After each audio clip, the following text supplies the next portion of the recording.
하나님 말씀은 마태복음 28장 16절부터 20절까지입니다. 주보그림 쪽에 옮겨놨습니다.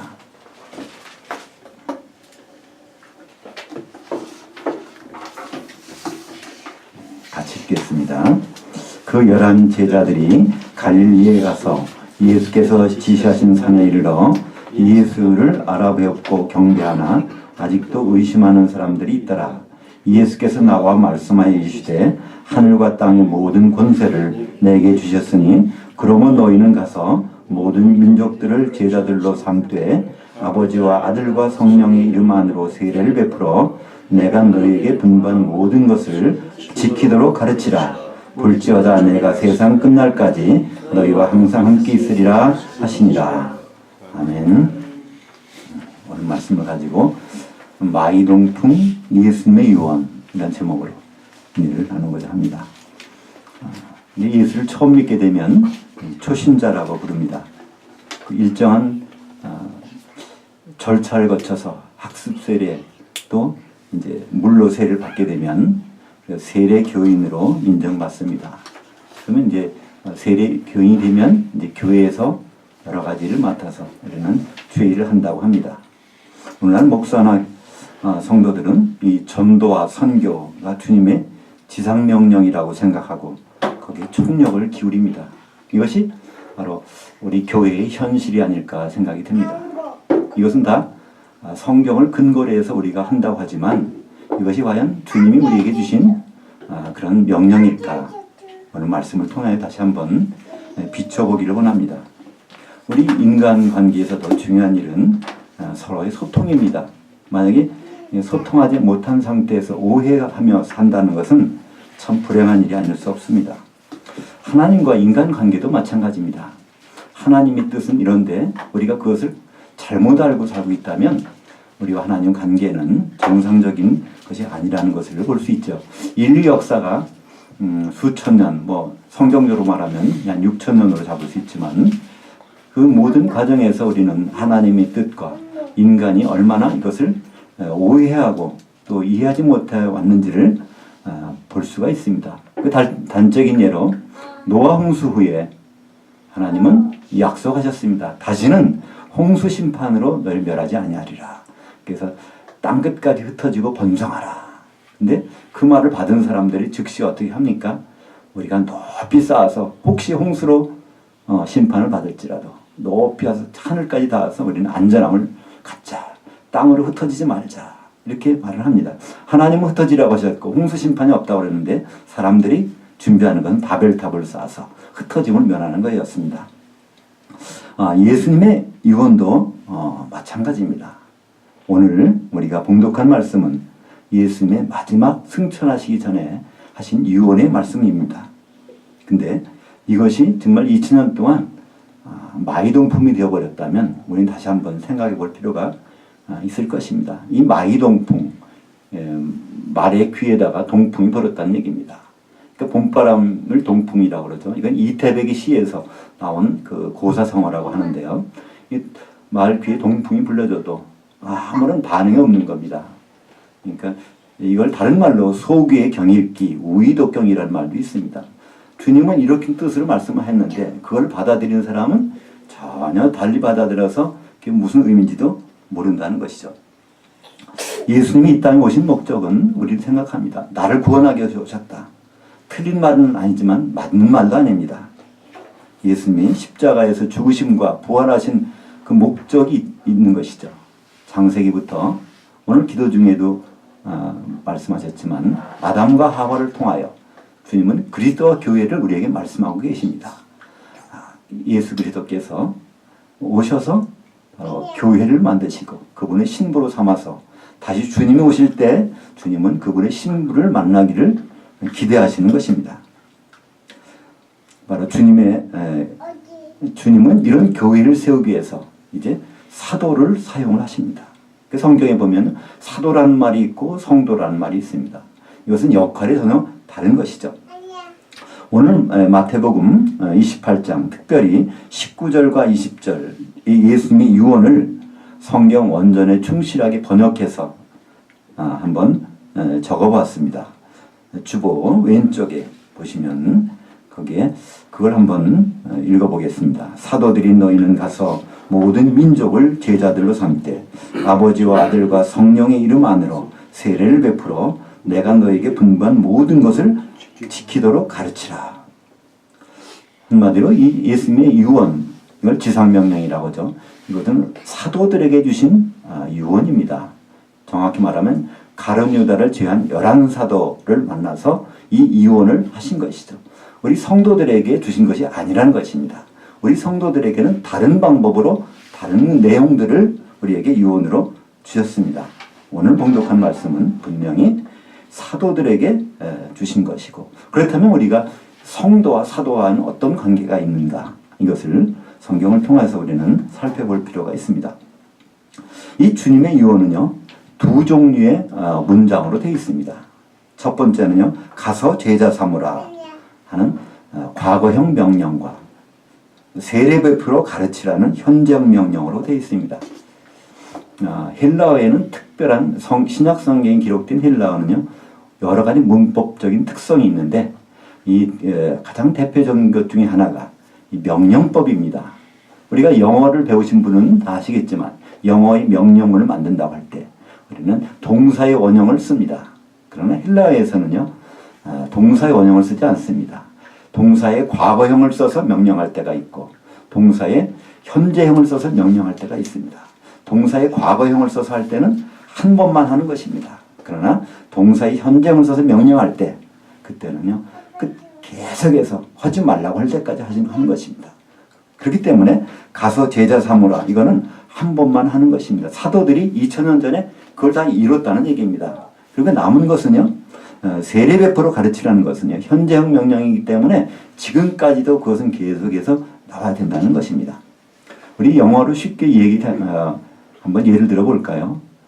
여러분 조용하시오, 이렇게 하는 게 있습니다. 이것을요, 영어로 하면요, be quiet 그럽니다. 동사의 원형 비동사에다가 quiet.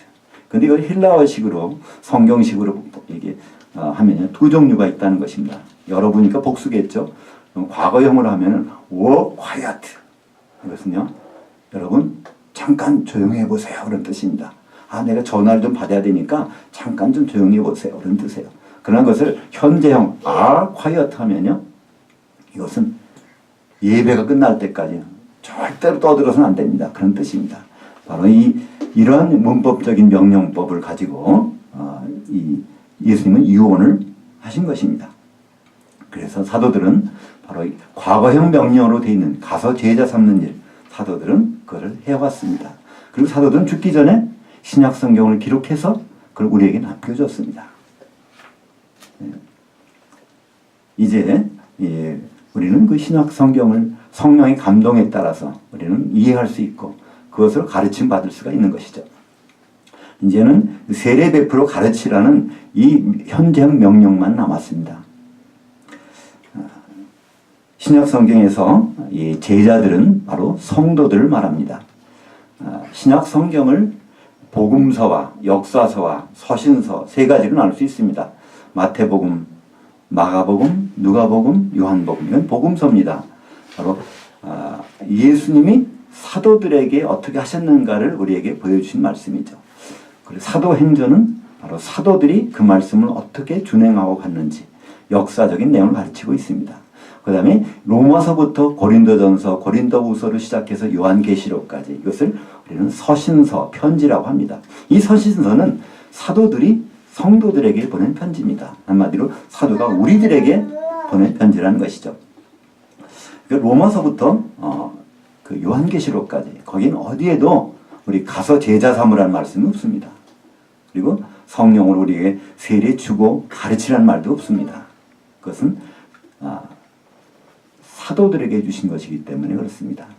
성경에서는요, 바로 주님은 이 교회를 세우실 때 바로 사도들의 기초석 위에 성도들을 세우는 방식으로 교회를 세우시겠다고 하셨습니다. 마태복음 16장 18절에 보면 너는 베드로라, 나는 이 반석 위에 내 교회를 세우겠다고 말씀하셨습니다. 근데 너는 베드로다. 이 베드로라는 것은요, 페트로스라는 남성 명사입니다. 이것은 반석의 한 조각이라는 뜻입니다. 근데 주님은 말씀하십니다.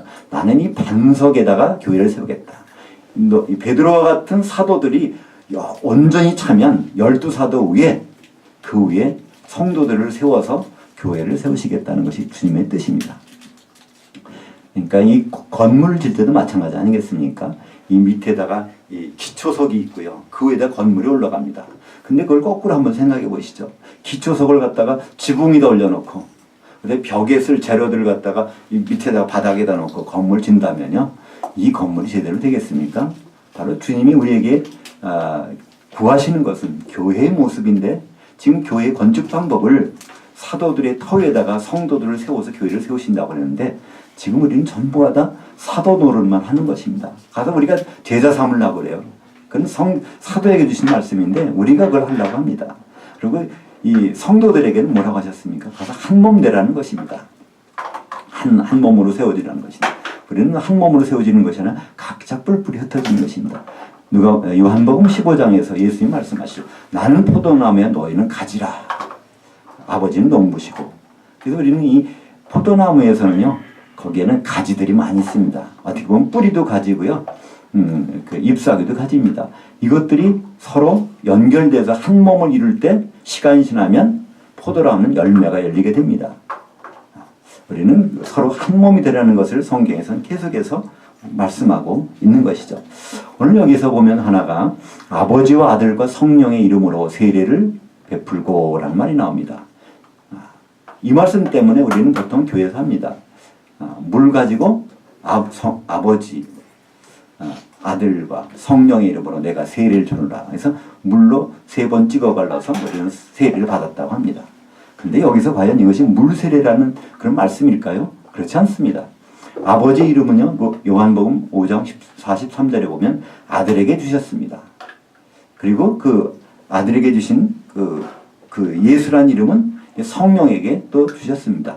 요한복음 14장 26절에 보면 성령에게 주셨습니다. 그러니까 아버지와 아들과 성령의 이름 안으로 세례를 준다는 것은요.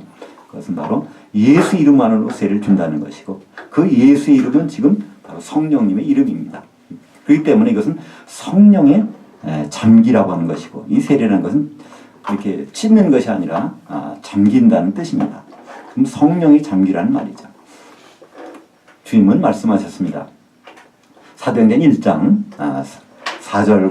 4절과 5절 8절 한번 보실까요?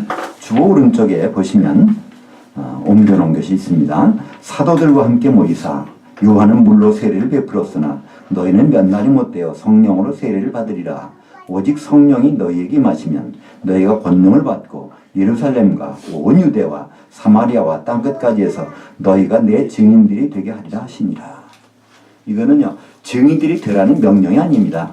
주님이 사도들을 증인되도록 하시겠다는 것입니다. 이 사도들이 지금 누구입니까? 사도들은 다 죽었습니다. 지금 사도들은 신약 성경을 기록해서 우리에게 남겨놨습니다. 지금 그래서 교회라는 것은요, 신약 성경에 말씀한 그 내용대로 성도들이 세워지면 이것이 바로 교회가 되는 것이죠.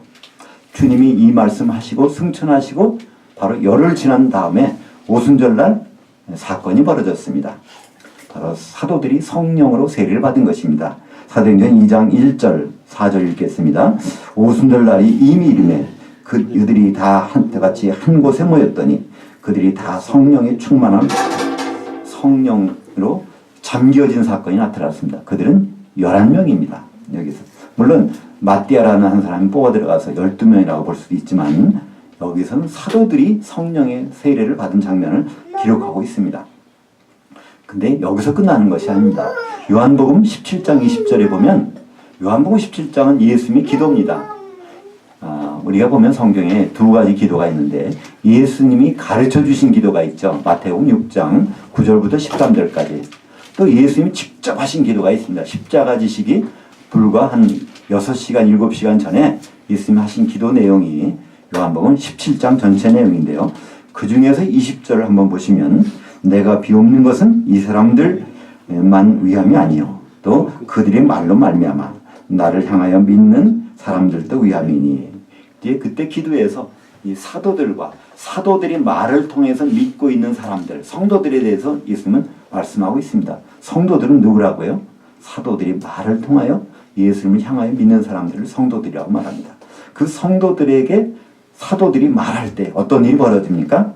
사도행전 2장 38절과 41절 보겠습니다. 사도들이 말을 했더니 과연 어떤 일이 벌어지는가? 베드로가 이르되 너희가 회개하여 각각 예수 그리스도의 이름 안으로 세례를 받고 죄 사함을 받으라. 그리하면 성령의 선물을 받으리니 그 말을 받은 사람들은 성령 안으로 세례를 받음에 이날의 신도의 수가 3천이나 더하더라. 이건 같은 날 벌어진 사건입니다. 오순절날 아침에 이 사도들이 성령에 잠기는 성령 세례가 이루어졌습니다. 그날 거기 수많은 사람들이 모였죠. 그때 이 사도들이 말을 합니다. 바로 이 세례를 받아야 된다 말을 하니까 말씀을 전파를 합니다. 그랬더니 거기서 벌어진 일이 3,000명이 세례를 받았다는 것입니다. 보통 이것은 사람들이 물세례라고 생각하는데 이건 물세례가 아닙니다. 성지순례 가보신 분은 알겠지만 예루살렘은 이렇게 높은 고원 쪽에 거기에 지대에 있습니다. 그 당시 세례라는 것은 물에 잠기는 것인데 그래서 모든 사람들은 요단강에 가서 물세례를 받았습니다. 예루살렘에는요 사람들이 잠길 만한 강이 없고 그 긴네렛이라고 하는 시냇가, 그것도 겨울에만 잠깐 나오는 시냇가밖에 없습니다. 거기에는 3,000명이 물에 잠겼다 나올 그런 것도 없고요. 그날 저녁에 3,000명을 물로 세례줄 사람도 없습니다. 오순절날 저녁에 3,000명이 받은 세례는 바로 성령 세례인 것이죠. 이렇게 바로 이 성령에 잠겨있게 되면 바로 예수님이 말씀하신 것이 생각이 나게 되어 있습니다. 요한복음 14장 26절 한번 주보 예배 순서 가운데 밑에 한번 보시겠습니다. 보혜사 곧 아버지께서 내 이름으로 보내실 성령 그가 너에게 모든 것을 가르치고 내가 너에게 말한 모든 것을 생각나게 하리라. 예수님은 그 마태복음에서 오늘 말씀 중에서 바로 성령을 세례를 베풀고 내가 분부한 모든 것을 지키도록 가르치라 그러는데요. 이것을 가르친 방법을 줍니다. 보혜사 성령이 임하시면요. 그 말씀들이 사도들이 기록한 이 모든 말씀들이 우리가 생각나고 가르쳐지는 것입니다. 지금 교회를 통해서 이건 가능합니다. 교회를 모이게 되면 하나님은 거기서 누굴 통해서든지 그것을 우리에게 깨닫게 해주시는 것이죠. 요한 1서 2장에 보면 2장 20절과 27절에 보면 기름 부음이 너에게 모든 걸 알게 하셨다고 말합니다. 그리고 또 27절에 보면 그 기름 부음 때문에 말씀이 다 생각이 나고 그 깨달아진다는 것입니다. 이 기름 부음은 무엇입니까? 바로 성령이 잠기는 것이죠. 이제 사도들에게 주신 그 마지막 유언 가서 제자 삼으라는 것은 이제 그들이 이제 신약 성경을 남겨놔서 우리는 제자가 될 수 있는 것이고요. 그 방법으로서 성령에 잠기게 해서 말씀을 지키도록 가르치라는 것은요. 이제 성령 안에서 우리가 그것을 깨닫게 된다는 것입니다. 그 가르치는 내용이 있어요. 예수님이 분부한 모든 것을 가르쳐 지키게 하라는 것입니다. 예수님이 명령을 한마디로 요약하면 무엇입니까? 요한복음 13장 34절입니다. 세 계명을 너에게 주노니 너희는 서로 사랑하라. 우리는 보통 생각합니다. 하나님이 우리에게 주신 그 계명, 10계명을 생각하죠. 하나님 사랑과 이웃 사랑 생각합니다. 그러나 그것은 이미 옛 계명이 되어버렸습니다. 예수님은 십자가 지시기 바로 몇 시간 전에 요한복음 13장 34절에서 말씀하셨습니다. 새 계명을 주노니 너희는 서로 사랑하라. 내가 너희를 사랑한 것 같이 너희는 서로 사랑하라. 그것은 무슨 말일까요? 서로 하나가 되라는 얘기입니다. 한 몸이 되라는 것을 말씀하고 있죠. 우리는 바로 이 성령 세례를 통하여 한 몸이 될 수 있습니다. 그렇다면 지금 어디 가서 성령 세례를 받을 수 있습니까? 이 성령 세례를 받으라는 것은요. 주라는 것은 현재형 명령입니다. 물로 한번 이렇게 성부와 성자와 성령으로 이렇게 하는 그것은 한 번 하고 끝나는 것이죠. 성경에서는요. 오늘 말씀 마태복음 28장 19절에서 아버지와 아들과 성령의 이름 안으로 세례를 베풀되 이것은 현재형 명령입니다. 끊임없이 성령에 잠겨 있으라는 얘기입니다. 우리가 끊임없이 성경에 잠겨 있으려면요. 성령의 도가니 속에 우리가 들어가 있는 수밖에 없죠. 김장을 담그실 때 어떻게 합니까? 큰 독에다가 소금물을 풀어넣죠. 거기다가 배추를 집어넣습니다. 그러면 그 속에 뭐가 소금물이 다 스며들죠. 우리가 마찬가지입니다. 이 교회 안에 들어오신다면요, 여기에서 정말 성령이 충만한 교회라고 하면, 그러면 그 교회 안으로 들어오신 분 속으로, 심령 속으로 성령은 스며들어 가시는 것이지, 그게 그냥 이 하나 둘씩 내 속에 갖고 다니는 것이 아닙니다. 성령에 우리는 잠겨야 되는 것이죠. 교회 안에 들어왔는데도 그런 일이 없다 그러면 둘 중에 하나입니다. 그 교회가 성령 충만하지 못하든지, 그렇지 않으면 마음문을 열지 않았든지, 그죠? 아무리 이걸 절이고 싶은데 배추를 그냥 비닐봉지 속에 넣어가지고 한번 집어넣어 보십시오. 이건 안 절여집니다. 마음문만 열면 성령이 충만한 교회, 거기는 반드시 절여지게 돼 있다는 것이죠. 마태복음 18장 20절에 보면 주님 말씀하십니다. 두세 사람이 내 이름으로 모인 곳에 바로 내가 거기 반드시 있겠다, 이렇게 말씀하십니다. 그렇기 때문에 우리는 성도들이 두세 사람을 모여보세요. 거기는 성령께서 계십니다. 그때 내 이름으로 모인 곳이라는 것은요, 성령께서 계시겠다는 뜻입니다. 왜냐하면 주님은 가시면서 내가 가는 것이 유익이라, 내가 가지 아니하면 그가 오시지 아니할 것이요, 내가 가면 그를 보내리니. 우리가 성령을 힘입는다는 얘기는요, 주님이 여기 안 계시다는 얘기입니다. 주님은 이곳에 안 계십니다. 우주 바깥으로 떠나셨어요. 셋째 하늘에 올라가 계십니다. 이제 그래서 주님은 다시 오실 것입니다. 오늘 여기 나오는 마지막에 20절에 보니까 볼지어다 내가 세상 끝날까지 너희와 항상 함께 있으리라 하시니라. 이 말이 좀 이상하죠. 예수님이 말씀하시고 세상 끝날까지 함께 있으리라. 이게 도대체 무슨 말입니까? 여기서 세상 끝날이라는 것은요, 주님이 재림하시는 날을 말씀합니다. 주님이 재림하실 때까지 같이 계시는 분은요, 성령님이십니다. 우리 마태복음 24장 3절 한번 읽어보겠습니다. 주보 가운데 맨 밑에. 예수께서 감람산에 앉으셨을 때 제자들이 조용히 와서 이르되 우리에게 이르소서 어느 때 이런 일이 있겠사오며 또 주의 임하심 곧 세상 끝에는 무슨 징조가 있사오리까. 그러니까 주의 임하심이라는 것은 다시 말하면 세상 끝이라는 거예요. 그러니까 세상이 끝날 때는 주님이 반드시 오신다는 겁니다. 그렇다면 주님이 계시다는 뜻이 아닙니다. 예수 그리스도께서 여기에 계시다는 뜻이 아니라 예수 그리스도께서 보내신 성령께서 우리와 계속 함께 계실 것입니다. 언제까지요? 주님이 오실 때까지.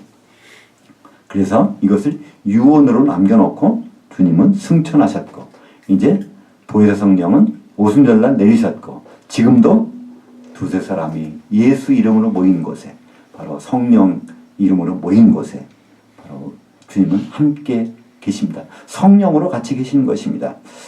고린도전서 3장 16절 또 6장 19절을 보면 바로 성령의 전, 교회가 바로 성령의 전이라고 합니다. 성령의 거주지라는 거예요. 성령께서 함께 하시는 곳, 성령이 충만한 도가니는 말이죠. 그건 교회라는 것입니다. 그러니까 교회 속 밖에는요, 성령 세례를 받을 곳이 없어요. 지금은. 그 교회는 주님이 말씀하신 그 교회입니다. 어떤 교회예요? 사도들이 터 위에 세워진 곳, 성도들이, 그것이 바로 교회입니다. 사도들이 터가 아니라 우리의 전통을 가지고 세워지는 게, 거기는 교회가 아닙니다. 우리가 말하는 그냥 교회는 이래야 된다, 세례교회는 바로 학습 세례를 받고 그리고 물 세례를 받아야 이거 교회가 된다, 이것은요 정말 사도들이 터가 아닙니다. 사도들이 터, 한 번도 예수님은 물로 세례 주라는 말씀을 하신 적이 없습니다. 요한은 물로 세례를 베풀었지만 너희는 먼 날이 올 때 성령으로 세례를 받으리라. 바로 성령으로 세례를 받게 되면 사도들의 기초석이 되고 그 위에 성도들이 세워진다는 것입니다. 에베소서 2장 20절 한번 읽겠습니다. 주보 가운데 있습니다. 너희 성도들은 사도들 곧 선지자들의 기초석 위에 세우심을 입은 자들이라. 그리스도 예수께서 친히 모퉁이 돌이 되셨느니라. 이 건물을 질 때 기초석을 쌓을 때 어떻게 쌓습니까? 이 모퉁이 돌을 쌓습니다. 그래서 이 기역자 모양을 하죠. 그래서 서양에서는 반드시 모퉁이 돌이 모퉁이 있고 기역자 모습으로 쭉 세워진 다음에 거기로 담이 올라갑니다. 그러고 나서 그 위에 이제 건물들이 세워지게 되는 것이죠. 그러니까 주님이 교회를 세우시는 방법은 반드시 사도들을 기초석으로 놓고 세운다는 것이고요. 지금의 사도는 신약 성경이 바로 사도들의 기초석입니다. 거기에 어디에 물 세례가 있습니까? 그건 전부가 성령 세례입니다. 바울은 사도행전 19장에 보면 그럽니다. 너희가 믿을 때 성령을 받았느냐? 우리는 그런 거 모릅니다. 요한의 물 세례밖에 못 받았는데요. 그렇게 말합니다. 성령으로 그들은 세례를 받게 되고 그래서 교회가 이루어지는 것을 볼 수가 있습니다. 왜 성령 세례를 이렇게 주님은 강조하실까요? 고린도전서 12장 13절 주보 가운데 밑에 보면 있습니다. 우리가 유대인이나 헬라인이나 종이나 자유인이나 다 한 성령으로 세례를 받아 한 몸이 되었고 또 다 한 성령을 마시게 하셨느니라. 한 몸을 이루는 유일한 방법은요, 성령으로 잠기는 것입니다. 성령으로 잠기게 되면, 물에 잠기면요, 우리는 죽습니다. 그죠? 성령이 잠기면 우리가 죽는 거예요. 죽는다는 건 내 생각이 죽는 것입니다. 성령이 잠기게 되면요, 누구 생각으로 통일되냐면, 교회의 머리 대신 예수님의 생각으로 통일됩니다. 그것이 한 몸을 이루는 유일한 방법입니다. 그래서 성령, 우리는 끝까지 성령이 잠겨 있어야 됩니다. 성령으로 잠기는 목적은요, 그렇게 되면 주님이 말씀하신 모든 것이 생각이 나서 우리는 결국 서로 사랑하게 되고 제자로 인정받는 것입니다. 요한복음 13장 35절에 보면 바로 너희가 서로 사랑하면 사람들이 제자를 인정할 것이라는 거예요. 예수님도 요한복음 15장 8절에 보면 너희가 열매를 맺으면 하나님께서 영광을 받으실 것이요 바로 내 제자가 되리라 말씀하셨습니다. 만약에 이걸 포도나무라고 생각해 보시죠. 이 포도나무라고 하는데 열매가 없다면요, 서로가 사랑하지 않았다는 증거입니다. 그죠? 열매가 맺었다면요, 사랑했다는 증거예요. 뿌리와 줄기와 잎사귀가 서로 긴밀하게 교통하고 사랑한 증거는 때가 되면 열매로 나타납니다. 열매는요, 개인적으로 맺을 수 없습니다. 뿌리는 열매 맺을 수가 없어요. 줄기도 맺을 수가 없어요. 잎사귀도 열매 못 맺습니다. 그러나 그들이 서로 사랑할 때, 바로 수액을 공급하고 교통할 때, 시간이 지나면 거기에서 포도나무가 열매가 열리듯이 우리는 바로 한 몸의 증거가 우리에게 나타날 것입니다. 예수님은 다시 오십니다. 신랑으로 오십니다. 신부를 맞으러 오시죠. 예수님이 우리에게 하신 것은 물 세례 주라, 전도하라, 또 교회를 성장시켜라, 팽창하라. 이것은 예수님이 우리에게 주신 말씀이 아닙니다. 로마서부터 요한계시록까지 한 군데도 교회 성장에 대한 얘기가 없습니다. 전부가 무슨 얘기입니까? 서로 사랑하고 위로하고 한 몸이 되고 그래서 한 신부로 우리가 변화되라. 이것밖에 없습니다. 그렇게 되면 주님은 이제 신랑으로 오실 것이고 우리는 한 신부가 돼서 그분을 맞이합니다. 주님은 여러 신부를 맞지 않습니다. 그러니까 한 몸이 돼서 그분을 맞이할 것입니다. 바로 우리는 지금도 성령 세례를 통해서 하나님의 말씀을 가르침 받을 수 있습니다. 주님의 명령을 우리가 지킬 수 있다는 말입니다. 주님의 주신 세 계명, 너희는 서로 사랑하라. 근데 어떻게 사랑해요? 내가 너희를 사랑한 것 같이 사랑하라는 것입니다. 예수님의 사랑의 방법은요, 세상 방법과 다릅니다. 예수님은 바로 그분이 오셔서 사랑하는 것이죠. 우주 바깥에서부터 오셔서 사랑하는 것이에요. 그런 사랑으로 우리를 사랑하셨습니다. 우리가 서로 남을 나보다 낮게 여기는 그런 사랑으로 서로 할 때 예수님은 어떻게 하셨어요? 제자들이 막 마지막에 십자가 지기 전날 밤에 싸웠습니다. 누가 더 큰 자가 될까? 그때 예수님은 식사하다가 마시고 위통을 벗어 내려놓으시고 무릎 꿇고 제자들의 발 다 씻겼어요. 내가 한 것처럼 너희도 그렇게 하라. 이것이 바로 서로 사랑하라는 말입니다. 그렇게 될 때 한 몸이 될 수 있다는 것을 말씀합니다. 바로 세상 끝날은 주님이 오시는 날입니다. 마지막이 아니라 그때부터 새로운 시작이 되는 날입니다. 이제 주님이 강림이 가까운데 주님이 떠나시면서 하신 말씀 마태복음 28장 19절과 20절 유언 이것이 마이동풍이 되고 있다면 주님이 오실 때 정말 어떻게 생각하시겠습니까? 여전히 그것이 물세례입니까? 여전히 그것이 바로 가서 전도하라는 말씀입니까? 사실은요 지금 땅끝까지 복음 다 전해졌어요. 어떻게 해요? 요즘은 저 스마트폰만 봐도 거기에 다 나옵니다. 북한에도 스마트폰이 있다 그러죠. 저는 제가 목사가 되기 전에 석유가 나는 나라는 전 세계를 거의 다 다녀봤습니다. 아마 7, 80개 나라는 다 다녀봤는데요. 그 호텔에 갈 때마다 항상 성경에는요, 참 성경이 다 있어요. 기도원 성서공회라 보는 성경들이 다 러시아에 가도 있고요, 또 아프리카에 가도 있고 어디나 게 있어요. 그러니까 이 성경은 사도들이 기록한 그 성경들은 전 세계에 다 흩어져 있단 말입니다. 지금은 우리에게 뭘 원하십니까? 우리가 한 몸이 되라는 거예요. 아파트를 입주를 하려고 그러는데 그냥 계속해서 거기다가 건축자지만 쌓아놓고 오세요. 전도하고 선교는 참 중요한 일입니다. 그게 없으면 이게 교회가 안 세워지니까. 그러나 전도하고 선교만 하고 있어 보세요. 건물은 언제 올라갑니까? 입주는 못 하잖아요. 그죠? 하나님은, 우리 주님은 이제 입주하기를 원하세요. 오시기를 원하시는 것이죠. 근데 누가 필요합니까? 결혼식장에는 신부가 준비가 돼야 신랑이 가서 결혼식을 시작할 수 있는 것입니다. 지금 주님은 말씀하셨습니다. 바로 가서 모든 민족을 제자로 삼되 아버지와 아들과 성령의 이름 안으로 세례를 베풀어 내가 너에게 분부한 모든 것을 지키도록 가르치라. 그러니까 성령 세례, 성령에 잠기게 해서 바로 예수님의 명령한 서로 사랑하라는 것을 통해서 포도나무의 열매가 열리듯이 바로 한 몸이 되라는 것을 마지막 유언으로 남겨놓으셨는데, 우리는 이것을 여전히 마이동풍으로 듣고 있다면 지금 하늘에 계신 우리 주님 얼마나 답답해 하시겠습니까? 기도하겠습니다. 하나님.